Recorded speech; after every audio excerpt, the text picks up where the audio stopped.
Ah yes, Dabura, one of the most beloved JJK characters, and in only 20 chapters no less. From his design to ambitions to becoming a warrior, there is no end to the amount of reasons he's become an icon in the franchise. However, it seems that most people have latched onto his strength, specifically his curse techniques and his ability to grow at a rapid rate. Within the story, he's been called a threat that rivals Sukuna himself, and although it took a while for the wider fanbase to believe this, he is now clearly a top 3 character in the verse. Because of this, many have speculated what would happen if he were to battle Gojo and Sukuna, 2 of the already strongest characters in the verse.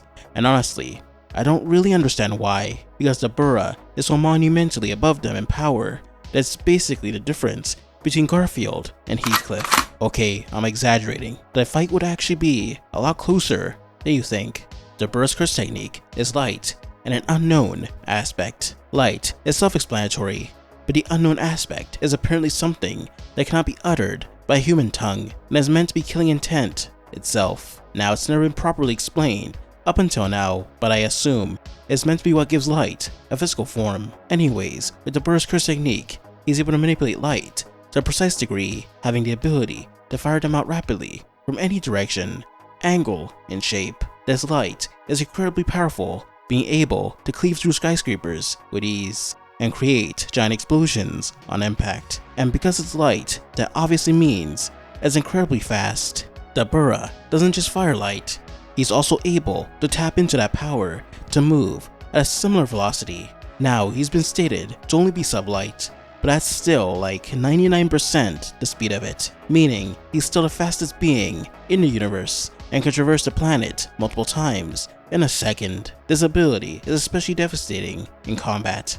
When Dabura attacks opponents at this speed, he's able to create an explosion close to or on par with a small nuclear bomb and can seemingly spam this as many times as he wants. It's also impressive that Dabura can perceive his own actions at light speed and can see the individual particles of light dancing around him. However, what's particularly impressive about Dabura is his ability to rapidly grow. He was able to perfectly achieve RCT with only one visual example in the past, and also proceeded to create the reversal of his light technique with no effort. Even Gojo took 10 plus years and a near-death experience to do this. But to be fair, the GOAT Higuruma also managed to pull this off. Anyways, Dabura was also able to create an entire domain expansion after being told it was possible several seconds earlier. The pinnacle of Jujutsu was replicated in a complete state in mere seconds.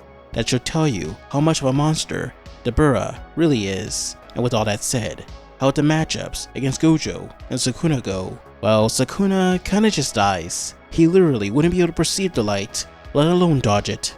Once Dabura opens the battle with any attack, it's GG's. However, let's say you're one of those people who believes Sukuna dodged light speed attacks in his fight against Kashimo. Well, then his reaction speed would be fast enough to avoid Dabura's strikes.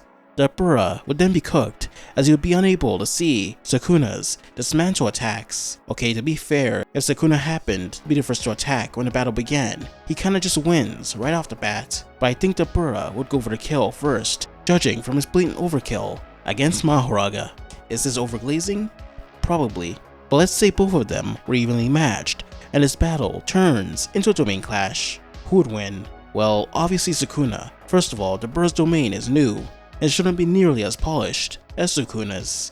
Also, Sukuna's domain has an open barrier, so it destroyed Dabura's from the outside, and he's cooked from there. Now, Gojo versus Dabura is interesting because I think Dabura doesn't have any way of hurting Gojo at all. We can make arguments on whether or not Infinity can detect light speed attacks, but I'm going to assume it can. And if that's the case, it means no matter what attacks Dabura throws at Gojo, they'll simply never reach him. And at that point, I think Dabura will get the same sort of despair as when Mahoraga adapted. Gojo will proceed to cook Dabura with his abilities and hands to the point where Dabura starts getting death flashbacks again. But if and when Dabura locks in, things start getting a little more interesting. Now, Dabura, despite moving at light speed, should still have no way to bypass Infinity. In fact, Gojo would probably be slightly amused at Dabura's newfound levels of speed, although he wouldn't be able to see him that well. At the same time, Gojo would be unable to hit Dabura with any of his abilities like Red blue, or purple, because he's just far too fast.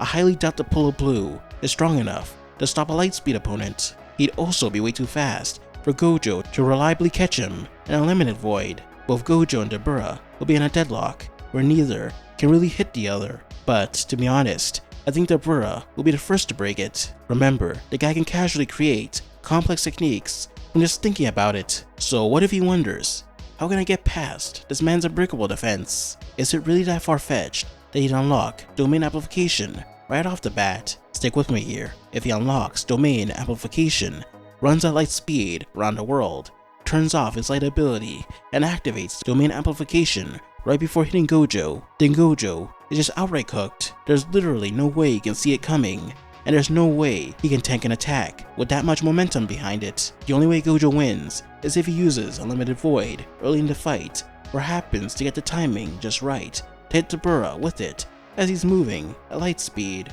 So yeah, Dabura is 100% a threat. The rivals, Gojo and Sukuna, arguably even surpasses them, and the terrifying part is, he's still growing.